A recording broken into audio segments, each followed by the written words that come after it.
minutes.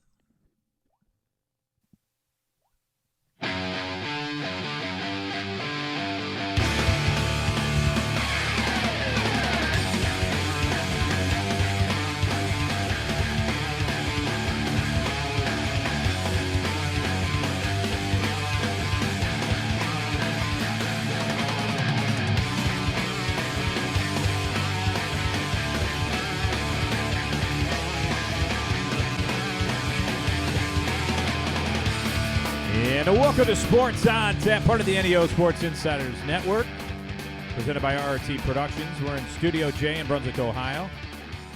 I'm Rob Troutman. We have Ed Sean Duffy, Josh Jeffy.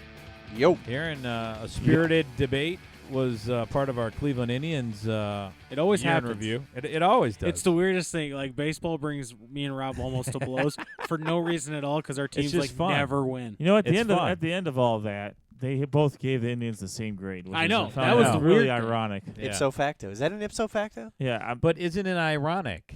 Don't you think? Jesus. Yeah. All right, let's talk a little Cleveland Browns year in review. And hey, last year was not that bad of a Yeah, year, yeah, guys. but we've had to live through this year, Rob. It's like That's- rain on your wedding day. Yeah, It's like a we're free still gonna- ride, and you're already late. Hey, isn't it if you go to Jared, you get a free ring? You want to know? Come and be There. a sponsor. There, I jumped in, you idiots. Oh. Anyway, all right. The What? What? What? What? Huh? Huh? Huh? Why'd you call me an idiot? I missed that. I just called you guys that. I know. Yeah, You guys were still going on with this Atlantis Morissette train. it's a fantastic train. You should get on it. Yeah, and I said you ought to know, so you're welcome. Okay. Don't Yeah, be but a that's- jagged little pill, Yeah. all right? Yeah, yeah. Don't be Joey Gladstone who broke her heart and made her do that album. Whoa. That was Joey Lawrence. That's Joey know it Lawrence. is. God, I know it is, What but are you doing? Cut it out. I know it is. Anyway, let's move to the Cleveland Browns. Good. The Browns last year. Wheels have come off. Yeah. That's what Well, happened. we're talking Browns, so Yeah. this is the You might time as for it well. to happen. The wheels are still rolling, but I mean, they could come There's off no by one the at the end of wheel, this Rob. segment. There's no one at the wheel in Berea. The It's Cle- more of a wheelbarrow right Yeah. now. Well, let's remember the Cleveland Browns started off with a pretty impressive win streak in the beginning of last year. Well, that was all before mean- 2000. That was all before 2015, though. Yeah. Was it? Yeah. It's Well, 2015 I'm thinking hasn't been good. last year in general with their season was better than this year. They had more wins. You had Mike Pettin, who I think had somewhat of a good future. He had some bumps in the road, some mistakes, but he's a rookie head coach.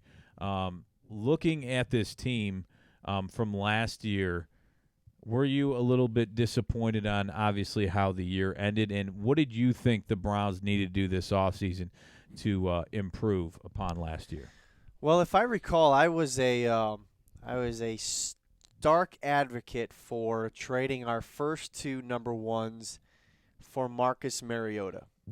I was all about the Browns needed to get their franchise quarterback. I was not sold on Manziel then, and I am definitely for sure not sold on him now. Even with his recent decent play out there. Whoop-de I mean, freaking do. As a quarterback on the field, he But looks you- pretty good. He's not playing against anybody. But what I'll Hey, you say, gotta play who's on the schedule, man. I'll Yeah. say, the way that he's playing in what is this now? Week 14. 14 of year 2, he should have been playing that way in week 14 of year number 1. He wasted one full year. Being wasted.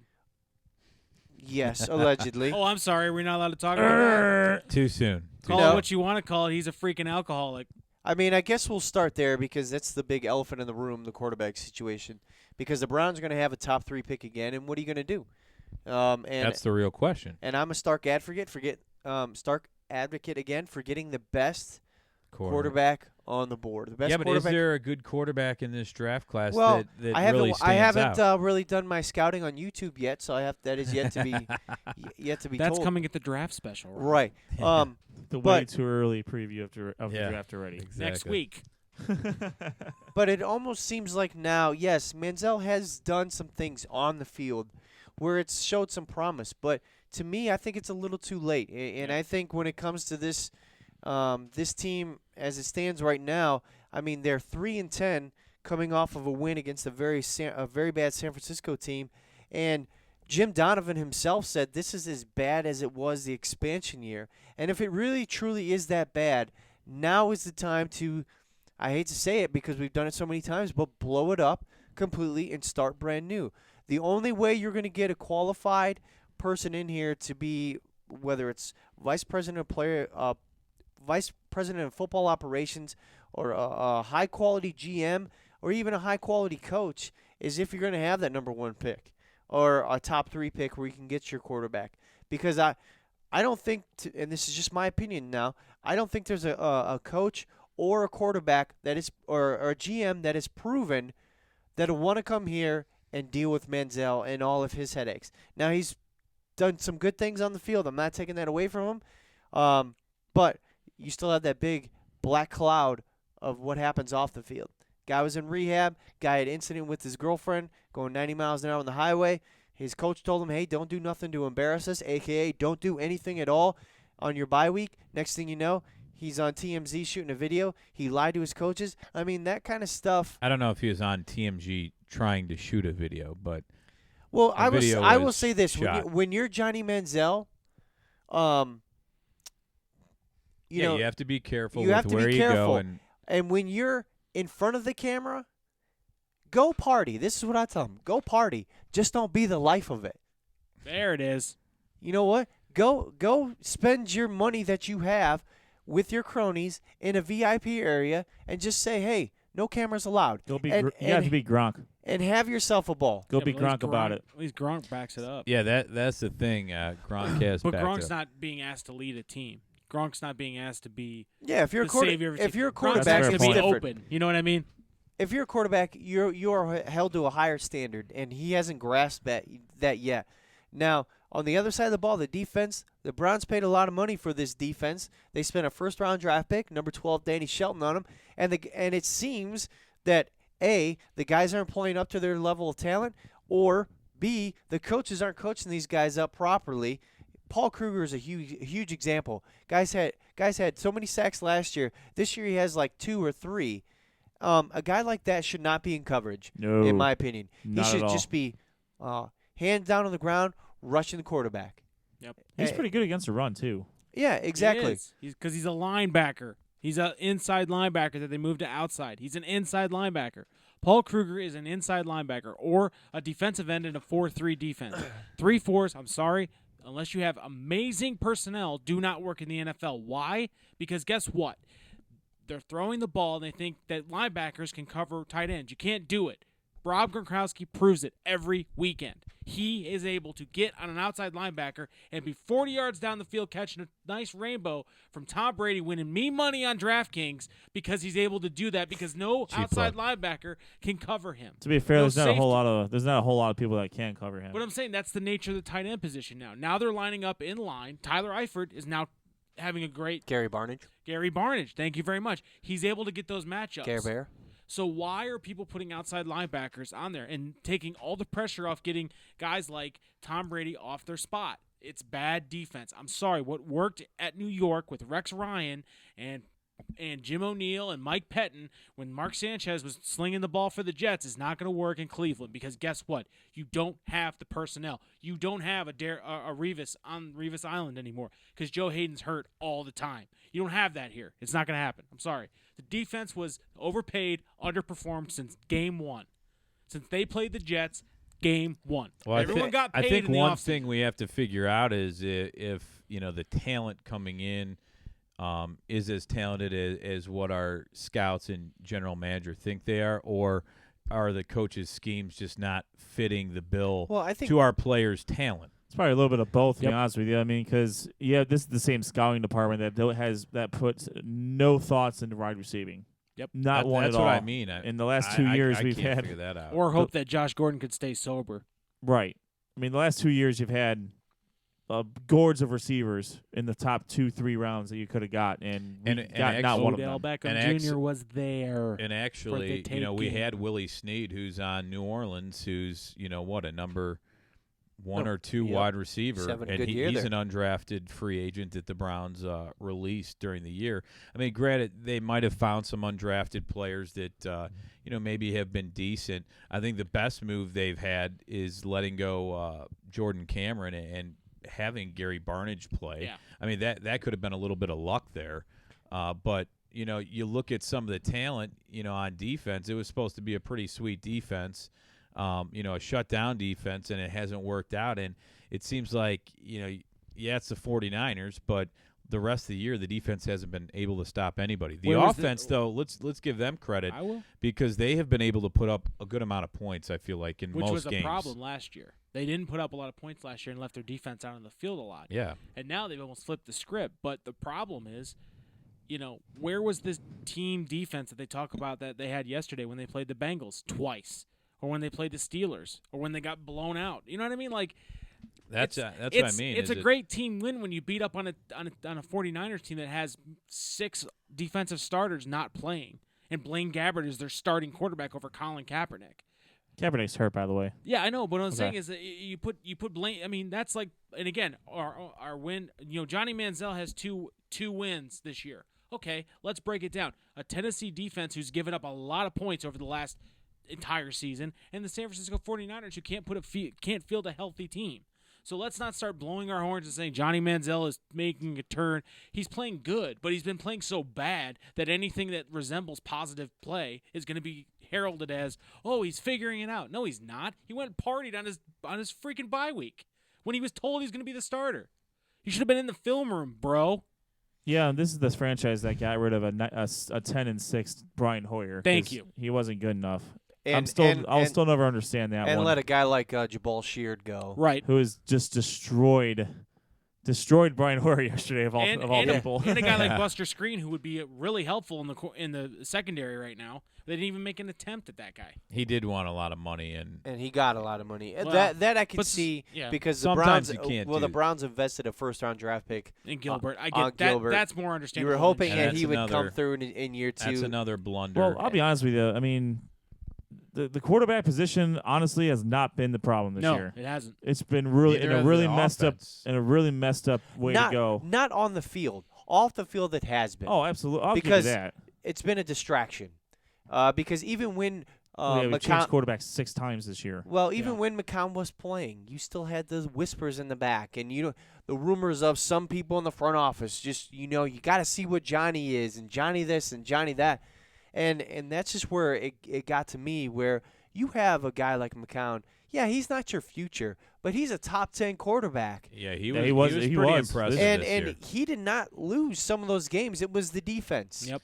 He In put all- him in in position honesty, to win. The defense, I thought, lost a lot of games this year. I mean, they've been flat out terrible. And give credit to McCown. He got his butt whooped this And year. he still got up there, and he's one of those guys that's a fighter. Even if he's injured, he's going to go out there and give it his He's all. going to make a fantastic coach. if the and Browns- you see that on the sideline. If the Browns had a modicum of a running game, Yeah. a modicum, not even a pedestrian. Yeah. if some they had, sort of if they had semblance. half of what they had against San Francisco, Yes, half But of it's it. an anomaly because again, you're playing. It's No, I it's get, just well, like no, no, it's no, just no, like no, half no, of we're what not- they But had. it's just yeah, like Johnny Manziel's miraculous touchdown against Buffalo. I was there. They were playing prevent defense Yeah, the right. entire fourth No. quarter. we We're- get we get that, Right. Duff. The problem is there was no commitment to run the ball at all this year, at all. No, we not have at the all. third least rushing attempts in the league. How is that possible with a team that's supposed to be built on the run and playing defense? According to our general manager, yeah. Correct. Well, there's We the don't have. problem. We didn't. I mean, give Kyle Shanahan a little bit of credit for I last do. year. I give him a lot of credit. No, Actually. Now, not his- this year. His offense has crapped out this year like it did last year, to be fair. But Yeah. he didn't give up on the run. We were down 25 points to Tennessee on the road. We kept and 24 to Pittsburgh. We kept running the pounding ball. away, pounding away. Kept running the ball With and the same offensive personnel that we have, minus Terrence West, really. Correct. And I mean, it wasn't like Jordan Cameron was throwing big time blocks or anything like that when he's playing. So Exactly. I mean, There's just that's a great. I mean, that's a great point. I'm just saying, I don't feel like I don't want to blame it all on the offensive game plan. While I say the running attempts need to be there, it all comes back to the fact if you can't stop them from scoring. oh yeah. Oh, you're, I'll give you're you that. You're forced into that position to have to pass because now you have to score quickly. Right. Kyle Shanahan for as much guff as he took for leaving the Browns in the way he did and going to Atlanta, you see what he did with a guy like Devontae Freeman in Atlanta. You see what he's done with Matt Ryan. Yeah, they may not be winning, and part of that is probably because their defense isn't as great as they want it to be, but offensively, they're able to still put up points. They're able to be in games because they stick to the plan. I feel like John DeFilippo, in his first year as offensive coordinator, is so quick to just pull the ripcord on the passing game or on the running game and say, we got to throw now. And McCown, a quarterback, is happy to do it. The problem is that you got a guy who's shorter than me out there trying to catch a pass. Yeah. You can't throw to Marlon Moore and expect him to just blaze down the field. Travis Benjamin is a great speed guy, but guess what? He's not Des Bryant. He's not Calvin Johnson. He's not 6'3" with a jump with a vertical of 25. Yeah, we have a 6'3" guy who's making $9 million guaranteed. That's on the sideline. And he's on the sideline. And he isn't playing. A healthy scratch yesterday. I could not believe it. I saw that on the board. I was at the game yesterday. They showed the inactive list. I'm sitting there thinking with the glut of with the desert of receivers we have right now, that gentleman cannot find Pro Bowl receiver, but we're going to start Terrell Pryor. Cannot get on the active roster. Is beyond me. It's mind unreal. blown right Pro now. Bowl receiver, we're going to start Terrell Pryor. We think he might have I'd a big almost game. like somebody to ask, why is he really that bad? No, it's because he was picked by Ray Farmer, and all this is Mike Pettin and Ray Farmer knowing the clock is ticking on their jobs, and they have to basically audition for other teams and say, look what I did. The problem with Ray Farmer is he's got a laundry list of cons, very little pros. Mike Pettin has more pros than cons right now. In fact, if you were to say you have to pick one for next year, I'd keep Mike Pettin because at least the guy has been consistent. I'd pick another team. Well, that's not a choice. That's not C. I'm saying right now, Ray Farmer has bungled the front office from the jump. Didn't go to any pro days. Picked Johnny Manziel, which a lot of people say Haslam was there, but I find that very difficult. Ray Farmer's a headstrong guy. He would go and say, look, I want him. But he could have had Teddy Bridgewater. He could have had Derek Carr. He could have had Odell Beckham Jr. Could have had Khalil Mack. Could have had Khalil Mack. Well, could he have? No, I don't think it. I don't think he could have Khalil Mack. I think he got the drafted before us. Yeah, the Raiders Did went. He went to the Raiders before we. Say were him and Amari Cooper both did. And Bortles went. And Bortles. Yeah, they were the top Well, three. we'll have to look this up. I thought Khalil Mack went in the Sammy Watkins, Justin Gilbert draft that year, right? Yeah, but didn't he go third. fifth? Yeah, we were sixth though. No, we weren't. We had the fourth pick in that draft. No, we didn't. We traded it. Oh, you might be right actually. We had the fourth pick I in the thought he draft, was and third. we I thought traded Oakland down to 9. And Bortles was 3. and then we traded back up to 8. Who's 2013. Yeah, you know what? draft. I think you're right. Oh, Of course I right. am. Of course I am. I was there. yeah, No, but I'm just kidding. but but my point is that I don't Yeah, understand. we did have the 4th pick. You're right. And I guess I don't need to understand Ray Farmer's plan, but when you're sitting there saying you don't need a playmaking wide receiver 2 years in a row, I question your ability to field a maybe team. it's- You know what I mean? Like I agree. with the amount of receivers that were there, you could have had the pick. You had 2 picks, and you went Danny Shelton. And I want to say this right now: I don't think Danny Shelton or Cam Irving is a bad pick. They just had a bad season, but Well, they're rookies. yeah. Yeah. You put Cam Irving 2 years down the road, he could be an all-pro offensive lineman. You put Danny Shelton in the right defense in a 4-3 in the middle, he could be a Petco. You know what I mean? Or a Nata. You know, in that type of frame. Not because they're Samoan, but just because they're that type of player. They played at the 2 guard position, not as a nose guard. Danny Shelton was a nose guard in college just because he was bigger than most offensive linemen in college. So he's not that way in the pros. A really good professional center can handle Danny Shelton with a little bit of help from a guard or a running back coming up to fill in coverage. It's not that difficult. But when you're playing South Alabama State and you're 305 with a bench press like he had, yeah, you're going to dominate. You're going to look great on film. But this is the pros, and I think it takes. I think the coordinator position is too much Pettin's guys and not enough the right guys. I think Filippo is probably maybe the right guy with more personnel. I think Jim O'Neill needs to be gone tomorrow. I also think they need to take the special teams coach and kick him to the curb. I Finally. agree with that. Finally. And that's how I sell myself back to What do you have against Tabor? Jimmy. Yeah, I'm just He's saying. the only one. He's the only one who's been here through all these coaching I know. changes. That's There's what a I'm reason saying. why. That's what I'm just saying. There's a reason why And he's the only he's one done that a stayed. heck of a job picking kickers too. I mean, Well, it's not like Travis Coons has had a solid year so far. He's being facetious. No, I think Okay. no. He's I'm being real. serious. Okay. Except for the last. He's on special teams, right? Last couple games. Yeah, but he Talking doesn't, about get, Chris he, doesn't Tabor. kick, he doesn't kick. He doesn't pick the kickers. What are you talking about? The special teams coach isn't going to pick the kicker No. along with the other coaches? Are you out of your mind? Do you even know what you're talking about? Yeah, is he not a special teams player? The special teams coach is going to have some kind of say in that, right? I believe if he had some sort of say in it, he'd still have Phil Dawson here. Phil Dawson Well, left I because of think his what- no, wait. contract, and I he think- didn't I want think to what- be here. I think He what wanted Rob's to go to saying a, is- No, he a didn't. playoff championship I- team. I think Okay. what Rob's saying He is did. Phil Dawson, he went to the 49ers and went to a Super Hang on, Bowl. let me clarify. I think what you're saying is when it comes down to two kickers of the same, like Coons and whoever was here, No, I'll give you that. like the special team coach would make the decision on who to pick. But I'm saying if it came down to, I think what Ed's saying is Tabor had no say in whether or not they re-signed Phil Dawson or even got Andy Lee. He's just coaching I who's didn't there. even That's say what. Yeah. anything about No, but that. I think that's where the No, yeah, miscommunication that's is. where we're. That's where You we're think getting you're a saying little you're off saying there. you're saying in training camp the starting kicker is picked by the special teams coach. Probably, Well, I would absolutely, say he would have some 100%. say in that. But I'm saying who they bring into the building. Chris Tabor Tabor probably has had nothing to very do with little that. idea. Nothing to do They with would probably that. just Yeah. say, "Can you coach Coons? Sure, why not?" You know what I mean?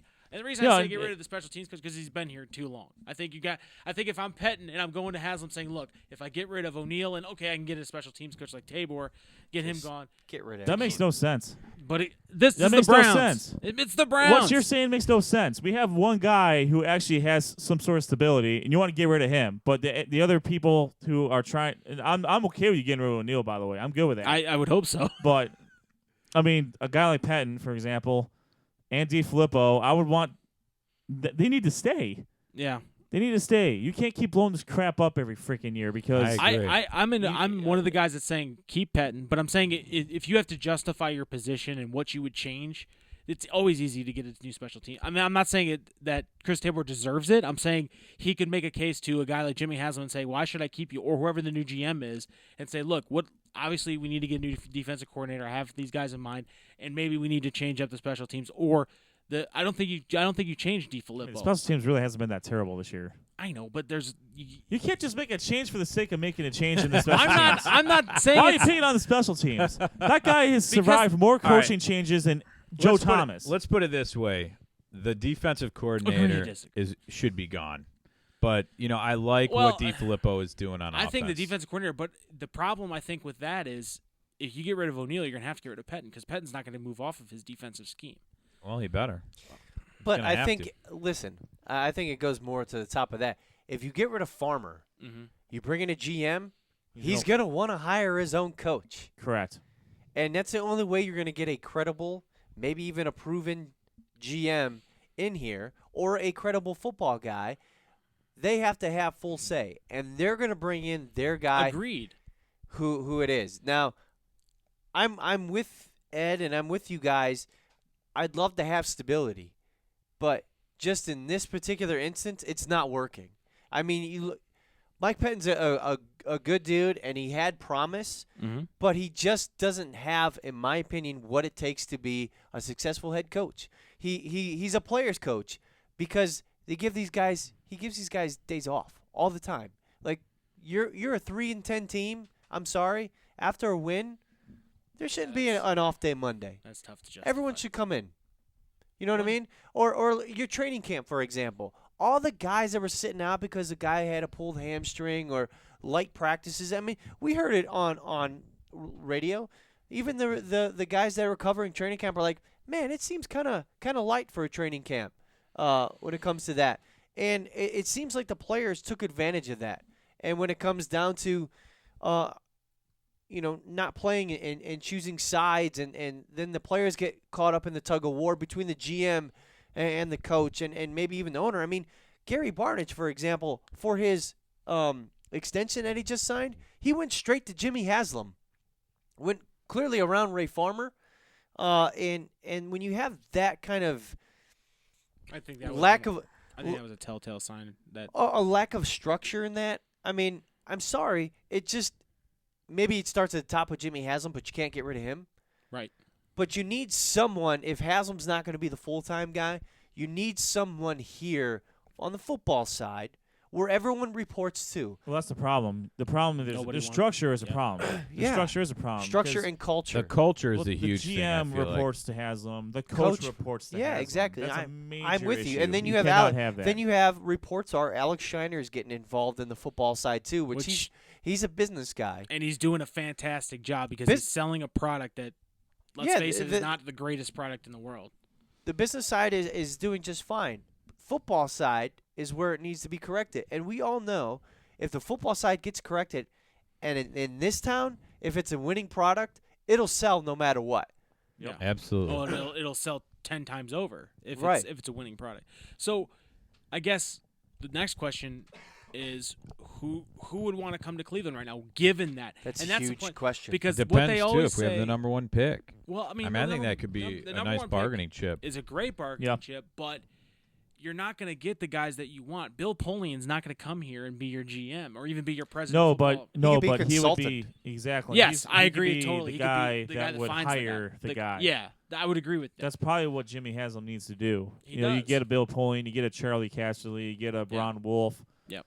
Some guys that really have some inroads here. His son, the Wolf kid, the Wolf guy's son, what's his name? Yes. He's in Green Bay's organization right now. He's like the hot candidate for a GM position. In Detroit. Is he? Yeah, he's one of the leading names there. The Fords don't waste any time. They got rid of him. Mind you, Ron Wolf was part of the Browns organization at one point. And they completely butchered that. Yep. Completely butchered that. But that's the interesting thing. I know a lot of people out there saying, well, Peyton Manning could come and be the president. Peyton Manning shouldn't be the president of operations 1 year out of football. He should be an assistant to the president of operations, and in that case, I would bring him aboard because John Elway just didn't happen off the street. He was in the business long enough to understand how to build a team. Peyton Manning understands X's and O's. He's not a guy that I'm not saying he can't. I'm saying next year, if you're going to tie the franchise to him to make decisions, I have very, very little confidence he could do that simply because he doesn't know how to do that. He spent his entire life looking at film and plays and understanding how to diagnose the game, the best ever in the NFL. But it takes a certain amount of just knack and skill to understand the business side of it, and I think it's tough for play. John Elway's like the exception to the rule. But a guy Ozzie Smith or Ozzie Newsome is another. But a guy like Peyton Manning has the clout, the football know-how, where he can bring in a credible GM to handle player and all that stuff. And Peyton Manning is a name, smart guy, who can bring in a coach, and that coach can, all right, I can work for Peyton Manning. He's a smart guy. And sure, there's going to be growing pains, whatever the case may be, but at least he's somewhat credible there. And then having Peyton Manning report directly to a Ray Farmer. Well, I think that would change the culture. A guy like Peyton Manning, who's so well respected in the game, I think he would be able to judge talent. He's been in the game a long time. I think when you look at quarterbacks, I think he's going to know what to look for in a quarterback, which we obviously need some advice and some direction there. That's got to be number one. But he knows player personnel. I think he's a good character of judgment when it comes to character with players. I think you got to trust a guy who's been in the league that much, who's been around the game of football. It's a risk. It is a risk. Isn't everything a risk? Ray Farmer was a risk. No, and I agree with you on that. But what I'm saying is that Jimmy Haslam spent his first really infancy with the organization that we all hate because they're consistently good, they run well, and that's the Pittsburgh Steelers. He, unfortunately, in order to fix the Browns, he needs to adopt the same policy and really use what he learned and maybe even bring the Rooneys in to a certain extent. Rooneys aren't going to help him. I know they're not going to help him, but yeah, I mean, look, it's a fraternity. If the Browns are good, football's good. That's the way it works. As much as everyone thinks that the lines are as drawn as that, they're not. The Rooney family understands that they're only as good as the teams they play. If they play in a down division, guess what? Not a lot of people come to the Steelers games. Yeah, it's not been a down division except for the Browns. That's the problem. The Ravens and the Bengals have been more than what the hell, really? Having some technical difficulties. Wow. There we Anyways, go. We cut your mic off because we didn't agree with it. My God, yeah. Talk about special teams, coach. Kick him off the air. I see how it is. The problem is the rest of the division is strong besides the Browns. I mean, the Bengals, the Ravens, and the Steelers are all consistently in the playoffs, right, year in and year out. So I get what you're saying. Like a good Browns team benefits the league as a whole, but not the expense of other. The No, I'm not saying the other expense teams. Of not at the expense of the Steelers saying, "Tell you what, we'll give you the secret star success so you guys can use it." No. I'm saying like he was with the Rooney family Here's long our enough to realize that there's a formula to the way this works. There's a Jimmy formula. Haslam, here's for my the formula. Use it. Love it. But you have to understand, Jimmy Haslam is a smart businessman. You don't get to be a billionaire by accident. You know what I'm saying? Agreed. So he didn't reinvent the wheel. He just made it. He just was able to, make some money off of it. So I'm sure he didn't just sit in board meetings and, I'll just take my money with the Steelers and just take my chances. Maybe he did. We don't know. But you can't sit there and tell me that a smart guy like Jimmy Haslam didn't sit in that organization for however long he was there and realize, it takes this, that, and the other. And maybe what he went away from was as soon as he owned the team, he got the wrong people in his ear or thought he could do it all on his own and didn't realize that the Rooney family has had very good front office staff for a long time there, and they kept him. How long was Dick LeBeau with the Steelers? Long enough. Time. A long time. How long has Mike Tomlin been with the Steelers? The ups and downs. Chuck Noll, Bill Cowher. The consistency. They've had 3 coaches in like 50 years. Yeah, that's what I'm saying is that you don't go to a franchise like that and basically make your bones in the NFL and not adopt some sort of policy. I just think something happened between when he left and he bought the Cleveland Browns and the people he chose. I think it's an issue where he can't get away from his advisors telling him what's needed, or he's not willing to accept the advice of people that are saying, look, we can help you turn this thing around. And that's an ego thing. Again, billionaires are egos. They have egos. I'm telling you. There's something here that needs to change with the ownership, and I think it's finally being made aware to Jimmy Haslam. I mean, I give credit to the Steelers. Like you said, having only a few coaches in a bunch of years, but we also, I think the toughest. A few? That's 3, right? Yeah. I think it's tough for the the Browns had to restart this thing, and it just hasn't been able to get on track. Absolutely. And I think that's the hardest part is having to restart after your team. You kind of had everything in place. The Browns were not a bad team. They were consistently in the playoffs. They had the players that were coming, and the players they wanted.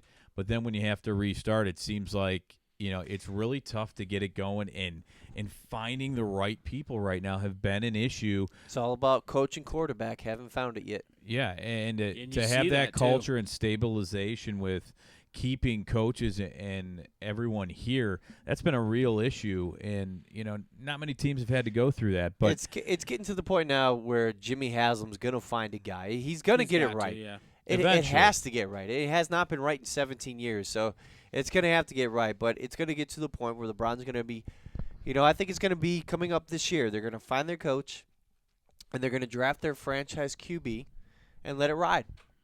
And they're going to hire Josh Jeffy. And I think you also have to look at it, and I think we tend to forget this. I mean, Haslam's only on the team for, 3 years max? I mean, 2 full seasons in like half a year. So it's not like he's 10 years into this and we're sick of it. He's a couple years in, and he was at least able to recognize that he was on the wrong path with Chudzinski and that whole situation and got away from it. So it's not like it's the worst. It's going to take some time, and I recognize that. But I'm also really sick of remember the 80s when we were good? Like, dude, get over it. We need to move on because no one else cares. Remember in the 80s when the Seahawks sucked? Guess what? Now it's 2016, and they're about to win the Super Bowl again. Strong. That's strong. I'm sorry. I got to stop listening to Cleveland radio. And you know what's funny? Wait, hold on. Ed's wheels are spinning over here. I mean, that's the last point. That's the last point of reference. That's the point of them referring back to the 80s because that's the last time we were consistently good. I know. I don't blame him. I can't blame a fan for wanting to stay in those glory days. I mean, you want to stay in those glory days because so far since '99, there have been no glory days here. At different times, I'll give you that. But I mean, yeah. I'm sorry. It's just when you listen to Cleveland radio, it's like Debbie Downer over there. Yeah, it's Sean Duffy. I know. It's just tough because everyone's like, God, I remember 1986, and it's like, I know that's great, but that 1986 doesn't help me in 2016. You know what I mean? Like it's. God, you're such a millennial. I know, right? but it's just so weird because, and I've noticed this. I want to bring this up.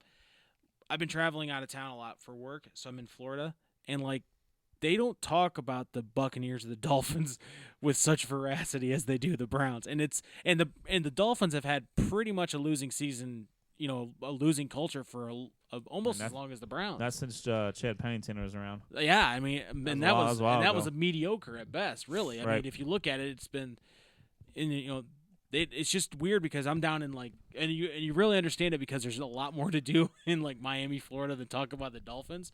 But man, they do not it's not like this up here. Just listen to Cleveland radio and listen to Miami or St. Louis radio. They just don't care. You know what I mean? So it's really cool the passion for the fan and I again I'm not mad at the fan for looking back to good times, but it's I'm looking forward. That's the only thing you can do. You want it to be like that, but you gotta have faith in the fact that people the law of averages means we're going to get it right one time. I don't know, man. Mike Polk made a pretty good point where he said it is statistically it's just statistically unfathomable that statistically impossible to be this bad than it is to be occasionally good. Well, we were occasionally good. I mean, there was 2006. We just didn't make the playoffs. Or 2007. Well, guys, And Derek Anderson's in the running to win a Super Bowl as a backup quarterback. Well, that's what Bernie did. Good for him. Take it where you can get it. Guys, what grades for the Cleveland Browns? We talked about last year and what they need to do, the culture, the coaching, the ownership, the players.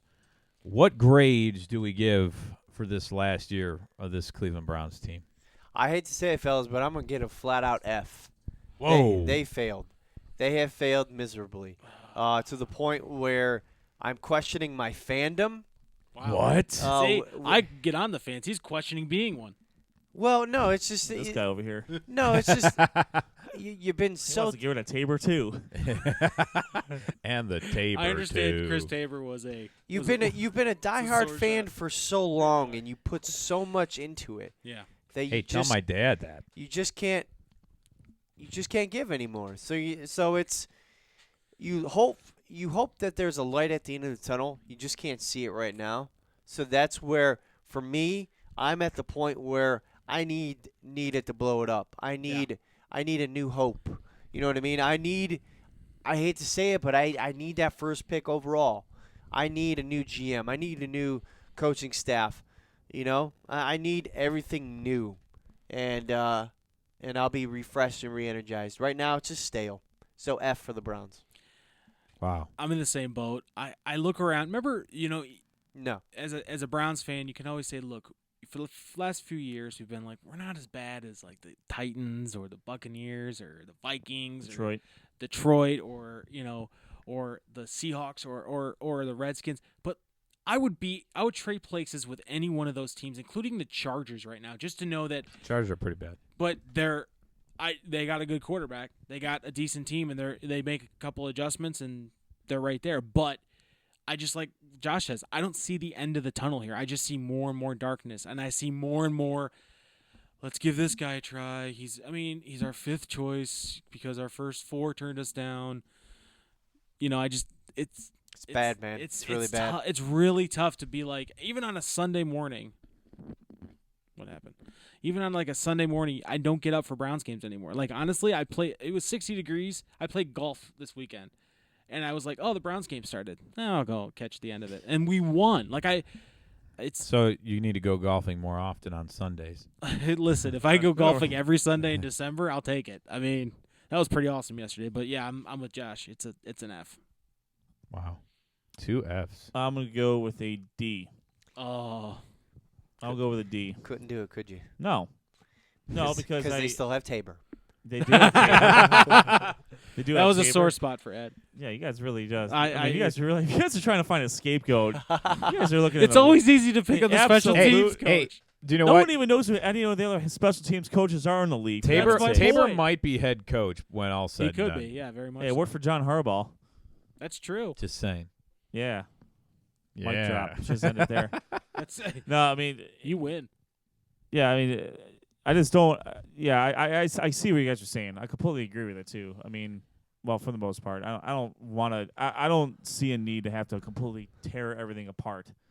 Do I want the number 1 pick? Absolutely. And chances are they're going to get it because they're going to try even if they try their best the next 3 games, probably not going to work out too well for them.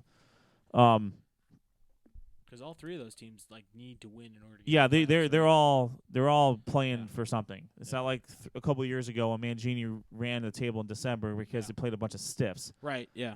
They're playing some studs. I just think I don't want to give him enough. That's quite frankly. I mean, I don't want to give him enough. I mean, I still watch the Browns games every week. As do I. You kind of have to. At this point, it's been back since 1980. Derp. It's bigger than just watching the game. I mean, it's something that you just you turn it into something. I mean, you kind of turn it into something that I always go to my parents' house and watch it because full disclosure, I wasn't born into this. I moved into it, so fair enough. Watching the game, I watch the game. I'm exactly like you, Ed. I have to watch the game. It's just what it is. I mean, if something's going on that precludes me from watching it, that's fine. Right. But I felt bad because even though they were scoring touchdowns, they won 24-7. I had zero excitement. Yeah. I shut the game, turned another game off. You were actually kind of mad. That took Well, away from the number 1 pick. turns out it didn't because all the teams behind us were. Right. Well, Tennessee, right as of now, I believe, would have the number 1 pick. Yeah. And we would they have don't need number a 2. quarterback, so that's not an issue. Yeah. They have the quarterback. I won it last year, but Well, I'm with you don't though. It's let just them take it Joey just Bosa. sucks that you can't enjoy a victory because it's almost like okay, so they won. That's So 3. what? Whoop-de-doo. It's almost like they threw us a bone. Like, Well, oh, it's- here you go. Well, it's because, too, they've been, out of the playoff hunt since Week 1. September week 5. So since August. Since the first drive of the year when Yeah. Josh McCown got helicoptered in the end zone Yeah. and fumbled the ball. all right, so But- you give them a D. A D. You know what? I can't give them an F either. Ah, I mean, they've won some games. You know what I mean? And 3. 3. yeah, like I said, they've won some games. 30% is an F. They won a few games. A few games. That's right. More than a couple. 30% Yeah. in school No, is an F. they've won Last 3. time I Yeah, but checked. you A won few that is poll. 2. Jesus, I don't Of even course know. we did. Yeah. Yeah. I said 10 and 6. I'm an idiot. Yeah. Well, we will. In the interest of fairness, we will revisit this a little bit later. The Yeah. schedule game we so I'm- Yeah. wonderfully played. But anyways, Rob, After continue. I sign off for my last show, you guys can go over our standings since they were awful. but you know what? I'll give the Browns a man. Let's Do it, Rob. Let's give them. We'll give them a D. I was gonna say D minus, but if you go top to bottom, I gotta say, I figure Ray Farmer to me is just. I can't tell if he's just not drafting good players or the coaches Yes. aren't doing their jobs. That's what I Yes. can't figure out yet. But I think it's a combined problem. They're all on different pages, and that is a huge problem. So, go ahead. I'm sorry. I didn't mean to interrupt you. We need to get everyone on the same page in the building. We need to get players in here that aren't going to create a media circus. And we need players in here that want to play, as they say, like a Brown. And I don't think we have that right now. And it's just all over the board. So I give them a D. Sad thing is, I think they are playing like the Browns. So basically, Rob and Ed, what they did, they're the teacher in school. Yeah. They see they have a kid in their class. I see potential that here. tries hard, just can never get it right. So they just gave him a D just because they felt sorry for him. No, you know what? I see potential. There's been some close games this year. We only have won 3, but there has been a lot of close games that could have went either way, and that could have changed the season around. We could have had 5 or 6 wins right now. I'm sorry if I'm a teacher, or if I'm a stud athlete and/or student, and I see someone completely failing, I'm going to try to help them. As for Josh There's more than enough and me- Sean, more than let's enough just of my blow smarts to this go up around. again, folks. Kick ya. them out. Peace. Get rid of If Chris you're- Tabor. If you're Again, I threw The him in as special- a bargaining chip just because you can't. the get rid of special people. Unreal. teams coach First year. is at fault for such a terrible bargaining If year. Tabor wants to if- stick A around, bargaining though, chip. If Tabor gets fired, that's good. What if have Tabor him run for leaves? president? He might win. What if No, Phil Dawson will win for president. What if Phil Tabor just says, you know what, I don't Phil want Tabor. or whatever his name is, Chris Tabor, Phil Taylor goes with Phil Taylor. Good night, everybody. Bye bye. Ladies and gentlemen, thanks for listening. We're Sports on Tap, part of the NEO Sports Insiders Network. We'll be at Z's. Presented by RT January Productions. 7th, where Sean will not be there, so Yep. we'll guarantee not to be any misnamed Oh, people okay. there. And we can confirm Strongsville boys basketball coach will be in attendance along with players. Coach Collins will be in attendance along with some others, but we can't confirm them yet. All right, I'm Rob Troutman for Ed Dick, Sean Duffy, Josh Evie. I'm Rob Troutman. We'll see you later.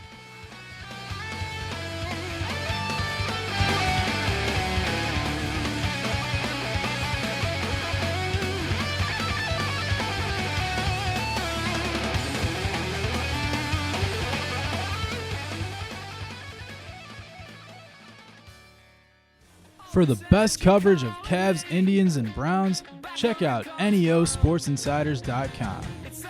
NEOSportsInsiders.com brings you breaking news, opinions, and video from all things related to your favorite Cleveland sports teams. Like us on Facebook and follow at NEO Sports Insiders on Twitter for live updates from all the games. NEOSportsInsiders.com, bringing you the best in Northeast Ohio sports coverage. Join Sports on Tap the first Thursday of every month at Z's Cream and Bean, 2706 Boston Road in Hinckley, Ohio, as Sports on Tap talks local Ohio high school sports, Cleveland sports, and national sports topics. It's all happening at Z's Cream and Bean the first Thursday of every month starting at 7:30 p.m. Join us.